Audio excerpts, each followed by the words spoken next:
Halo semuanya, kenalin nama aku Sandy Aulia dari D4 Manajemen dan Administrasi Logistik Universitas Diponegoro Sekolah Vokasi dengan 3 digit tim terakhir 013 dari kelas A. Baik, di sini saya akan memaparkan materi mengenai fungsi utama manajemen dan administrasi logistik.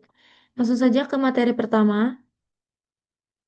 Apa itu logistik? Nah, logistik ini merupakan proses perencanaan, pelaksanaan, maupun pengendalian aliran barang maupun jasa dari tempat asal atau produsen hingga sampai ke konsumen akhir. Nah, dalam konteks bisnis ini, logistik itu mencakup aktivitas seperti pengadaan bahan baku, produksi, pengiriman, dan juga pengemasan. Selanjutnya, ada tujuan utama dari kegiatan logistik itu sendiri. Nah, tujuan utamanya itu untuk memastikan bahwa konsumen kita atau konsumen akhir dapat menerima barang maupun jasa yang mereka pesan dengan keadaan yang baik, dengan harga yang optimal, waktu dan tempat yang tepat, dan juga jumlah yang tepat. Nah, langsung kita masuk ke fungsi utama. Yang pertama itu adalah fungsi dari perencanaan logistik atau logistik planning. Nah, fungsi perencanaan ini mencakup aktivitas seperti menentukan uh, sasaran-sasaran atau pedoman atau bahkan tujuan yang nantinya akan direalisasikan atau diwujudkan oleh suatu perusahaan. Nah, perencanaan ini dirumuskan oleh manajer puncak organisasi. Nah, dari perencanaan tersebut memiliki tiga level atau tiga tingkatan. Yang pertama itu ada strategis. Nah, strategis ini merupakan level perencanaan yang paling atas atau paling tinggi di sebuah organisasi atau di sebuah perusahaan logistik. Nah, strategi ini tugasnya itu menyusun perencanaan dari awal sampai akhir untuk dijalankan sebuah aktivitas logistik di sebuah perusahaan. Nah, kemudian ada tingkatan operasional. Setelah sebuah perusahaan menentukan apa saja perencanaan dari awal hingga akhir, maka akan direalisasikan oleh tim yang berada di perencanaan operasional ini. Nah, perencanaan operasional ini bisa memakan waktu hingga 1 tahun lamanya dan dirumuskan oleh manajer logistik. Kemudian selanjutnya ada perencanaan taktis. Nah, kalau perencanaan taktis ini yaitu proses penyesuaian jangka pendek terhadap sumber daya logistik untuk menghadapi permasalahan-permasalahan yang muncul. Contohnya kayak eh, persaingan antar perusahaan logistik, kemudian ketidakpastian dalam pembelian atau pemesanan, kemudian adanya perubahan lingkungan sekitar seperti bencana alam atau bahkan kemacetan dan juga rusaknya infrastruktur sehingga bisa menghambat distribusi suatu barang. Kemudian ada proses perencanaan logistik. Yang pertama itu ada menentukan kebutuhan logistik. Nah, selanjutnya setiap unit kerja itu mengusulkan nama-nama barang yang sekiranya dibutuhkan, yang kemudian barang tersebut akan dikirim kepada unit logistik. Nah, barang-barang ini harus sesuai dengan kebijakan dan juga standar dari perusahaan tersebut. Langkah ketiga yaitu dari unit logistik akan menyusun menyusun daftar dan nominasi barang. Yang kemudian baru kita dapat menentukan apa saja barang yang dibutuhkan dan ingin dibeli untuk menunjang kegiatan operasional suatu perusahaan. Selanjutnya kita masuk di fungsi selanjutnya yaitu pengadaan logistik atau procurement. Nah, fungsi pengadaan ini yaitu kegiatan yang menyediakan logistik sesuai dengan kebutuhan, baik berkaitan dengan jenis dan spesifikasi, jumlah, waktu maupun tempat, dan juga harga yang dapat dipertanggungjawabkan. Nah, tujuannya ini yaitu untuk memperoleh barang maupun jasa dengan harga yang optimal dan dapat dipertanggungjawabkan, serta jumlah yang tepat dan di tempat yang tepat dan waktu selesai yang tepat. Nah, selanjutnya ada berbagai macam cara pengadaan barang logistik. Yang pertama itu bisa dengan cara pembelian, kemudian peminjaman, penyewaan, produksi sendiri, penukaran, substitusi, pemberian atau hadiah, dan juga perbaikan atau rekondisi. Nah, fungsi ketiga yaitu penyimpanan dan manajemen persediaan atau warehousing and inventory management. Nah, di tahap penyimpanan ini, penyimpanan dilakukan di dalam gudang dan eh, tim-tim yang bekerja di dalam gudang itu harus senantiasa memeriksa barang-barang yang ada di gudang, apakah ada yang rusak atau bahkan tanggal expirednya sudah kelewat atau bagaimana, seperti itu.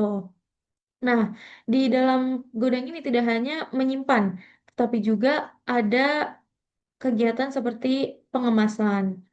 Nah, selanjutnya ada manajemen persediaan. Jadi, manajemen persediaan ini berperan dalam menjaga dan mengatur kondisi persediaan agar tetap dalam kondisi yang semestinya dan aman. Oke, untuk selanjutnya ada 4 metode gudang. Yang pertama itu ada FIFO atau first in first out, di mana FIFO ini cocok digunakan untuk barang-barang yang memiliki sensitivitas terhadap waktu, contohnya seperti makanan. Karena metode ini akan mengeluarkan barang yang pertama kali datang. Kemudian ada LIFO atau last in first out. Nah, metode ini merupakan metode manajemen persediaan dengan mengeluarkan barang atau menjual produknya yang masuk paling akhir. Nah, tujuannya yaitu untuk mengikuti tren produk. Contohnya, seperti barang elektronik seperti gadget. Selanjutnya ada FIFO atau first expired, first out, di mana metode ini eh, dilakukan dengan cara mengeluarkan produk yang mendekati tanggal kadaluarsa. Semakin dekat tanggal kadaluarsanya, maka akan semakin cepat produk itu untuk dijual atau dikeluarkan. Contohnya itu seperti susu, susu UHT, yogurt, dan obat. Yang terakhir itu ada average atau metode rata-rata tertimbang. Metode ini untuk menentukan jenis manajemen barang dengan membagikan harga pokok barang yang akan dijual dengan jumlah barang yang tersedia di gudang.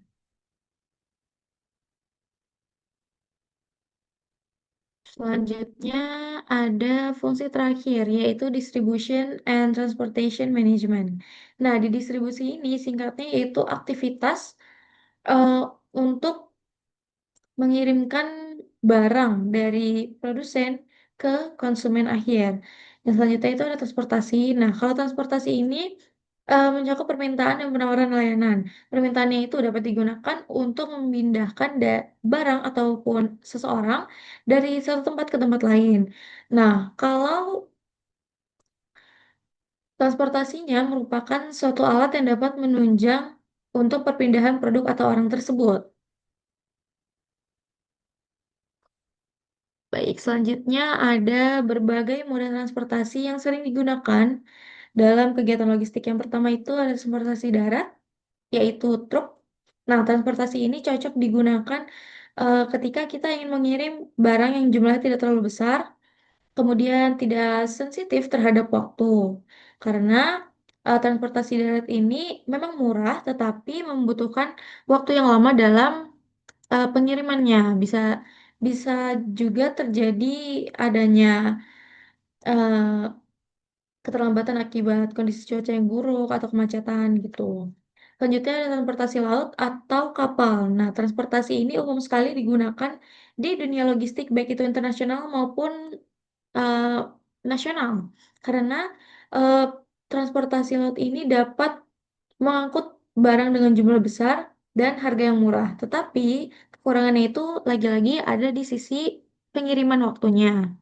Selanjutnya transportasi udara, di mana transportasi udara ini menawarkan kecepatan dalam pengiriman barang, tetapi dengan tarif yang mahal atau biaya yang mahal. Selanjutnya ada kereta api. Nah, kalau kereta api ini cocok ketika kita ingin mengirim barang-barang dengan jumlah yang besar, seperti contohnya batu bara.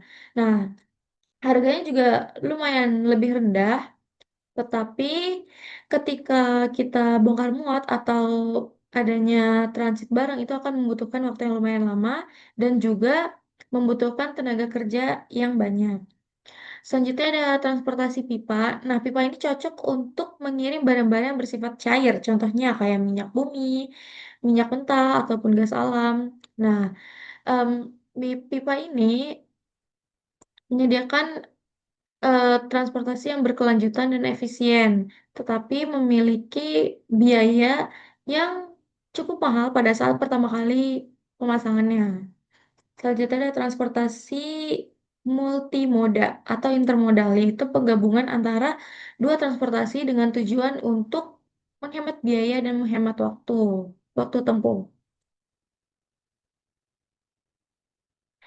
Baik, sudah selesai presentasi dari saya. Mohon maaf apabila ada kekurangan dalam penyampaian materi dan juga kesalahan dalam bertutur kata. Terima kasih. Wassalamualaikum warahmatullahi wabarakatuh.